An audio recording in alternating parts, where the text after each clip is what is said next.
semua, perkenalkan saya Saskia Zilita Siboya dengan NIM 231615004. Di sini kita akan belajar tentang protein.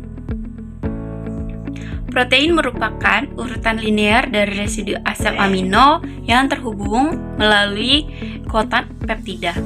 Struktur 3 dimensi protein dapat digambarkan dalam sistem koordinat Cartesian dan menyebutkan koordinat E, Y, Z untuk setiap atom dalam protein. Struktur protein terbagi dalam beberapa tingkat atau menurut ahli kimia protein Denmark, Carl Lindstrom Lang. Yang pertama ada struktur primer, urutan asam amino. Yang kedua, struktur tingkat primer dalam suatu protein, yaitu urutan linear asam-asam amino yang digabungkan satu sama lain oleh ikatan peptida. Dua, struktur sekunder, pola lipatan teratur seperti struktur A helix dan B sheet yang distabilkan oleh ikatan hidrogen di antara gugus-gugus peptida yang saling berdekatan dalam rantai. 3. Struktur supersekunder, pola berulang struktur sekunder yang biasa terdapat pada banyak protein. 4. Struktur tertier untuk protein globular. Struktur tertier yakni melipatnya segmen-segmen struktur sekunder dalam 3 dimensi yang distabilkan oleh interaksi antara urutan-urutan yang jauh. Selanjutnya struktur domain banyak terdapat pada protein globular, terutama yang memiliki massa molekul lebih dari 20 kDa. Struktur quaternar, interaksi antara rantai-rantai polipeptida yang berbeda membentuk suatu sekunder oligomer yang distabilkan hanya boleh ikatan-ikatan non-kovalen. Selanjutnya kita akan membahas tentang pemurnian dan karakteristik protein. Langkah pertama dalam pemurnian protein adalah memisahkan molekul protein dan zat terlarut lainnya yang memiliki berat molekul rendah. Kemudian dilakukan beberapa derajat pemisahan protein yang berbeda-beda berdasarkan sifat-sifat fisik protein seperti muatan listrik, ukuran molekul, serta kelarutan dalam berbagai macam pelarut. Akhirnya dilakukan proses kromatografi afinitas yang merupakan proses pemurnian tingkat tinggi yang berdasarkan afinitas spesifik senyawa tertentu yang berkaitan dengan suatu padatan. Molekul protein yang memiliki berat molekul lebih dari 5.000 tidak akan dapat melewati membran selofan. Protein-protein tertentu dapat diendapkan dari campuran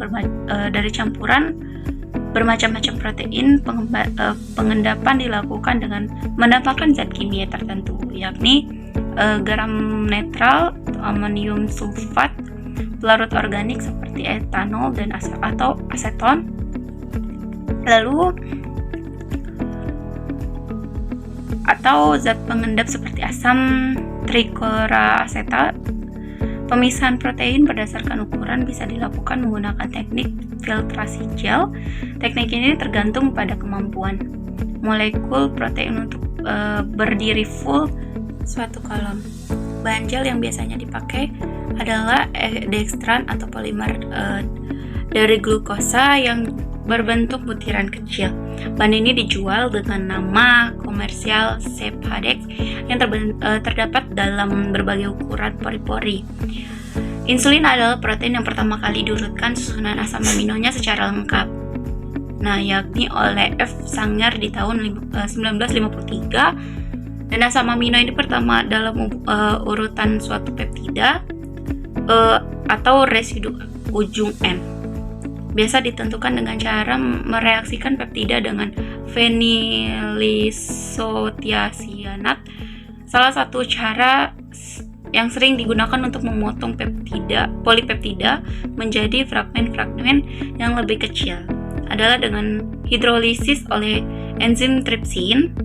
Tripsin adalah enzim pencernaan yang diproduksi oleh pankreas. Enzim lain yang biasa digunakan untuk memotong protein secara selektif adalah chymotrypsin yang metode kimia non-enzimatik untuk memotong polipeptida secara spesifik, yakni untuk reaksi Stagon-Bomida. Pelipatan protein.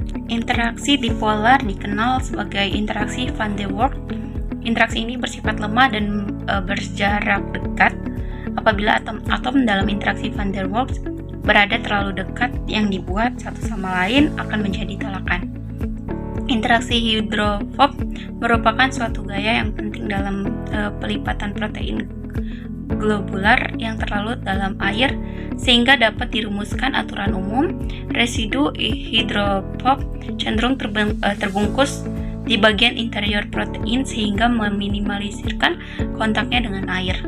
Energi stabilisasi kebanyakan protein sangatlah kecil, sehingga pada suatu normal banyak protein yang mengalami fluktuasi kecil yang cepat dalam strukturnya. Hal ini menyebabkan molekul protein cukup mudah dibuka lipatannya. Pendenaturasi protein yang umum dipakai antara lain yaitu pertama, suhu tinggi, kedua, pH ekstrim, ketiga, konsentrasi tinggi senyawa-senyawa seperti urea atau guanidin hidroklorida. Yang keempat, larutan deterjen seperti natrium diethylsitrate. Metode penentuan protein.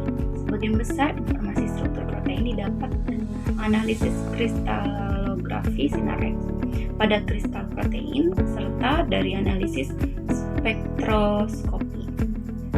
Resonansi magnetik inti pada larutan protein. Struktur myoglobin adalah struktur protein pertama yang ditentukan dengan resolusi yang cukup untuk melacak jejak rantai polipeptida, yakni pada tahun 1960.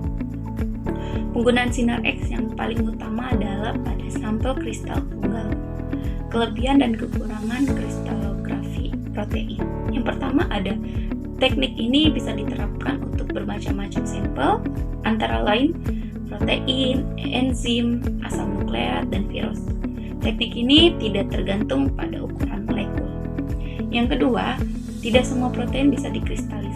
Tidak semua protein dapat dikristalkan, terutama protein membran interistik yang harus dilarutkan dalam larutan deterjen. Yang ketiga, kebanyakan kristal protein itu tidak berdifraksi berbentuk resolusi atom yang sesungguhnya. Untuk itu, urutan protein harus diketahui terlebih dahulu. Struktur 3 dimensi protein lengkap yang pertama kali dipecahkan menggunakan teknik spektroskopi NMR adalah pada tahun 1986. Kelebihan dan kekurangan spektroskopi NMR adalah yang pertama, teknik ini dapat diterapkan untuk protein dan asam nukleat dalam bentuk larutan. Yang kedua, terdapat batas ukuran yakni hanya 35 sampai 40 kDa. Namun hal ini berarti bahwa kebanyakan domain protein dapat dianalisis menggunakan spektroskopi NMR. Yang ketiga, resolusi akhir tidak sekaligus kristalografi sinar X, tetapi yang dapat diperoleh banyak informasi berguna mengenai dinamika protein. Secara biologis, seperti yang bisa dibentuk oleh DNA dan protein serat, bisa mengandung kristalit dengan molekul yang sangat teratur, yang terstruktur pada prinsipnya bisa didapatkan pada resolusi atom dengan kristalografi sinar X. Namun pada prakteknya kristalit ini jarang teratur kristalnya sebenarnya.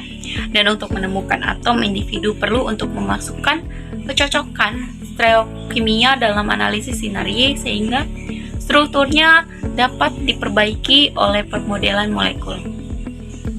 Dalam NMR, sifat-sifat spin magnet inti atom di dalam suatu molekul digunakan untuk memperoleh daftar kecocokan jarak antara atom-atom dalam molekul, yang dari sini struktur 3 dimensi molekul protein bisa diperoleh. Metode ini tidak membutuhkan kristal protein dan dapat digunakan pada molekul protein dalam larutan pekat, namun penggunaannya terbatas pada molekul protein kecil.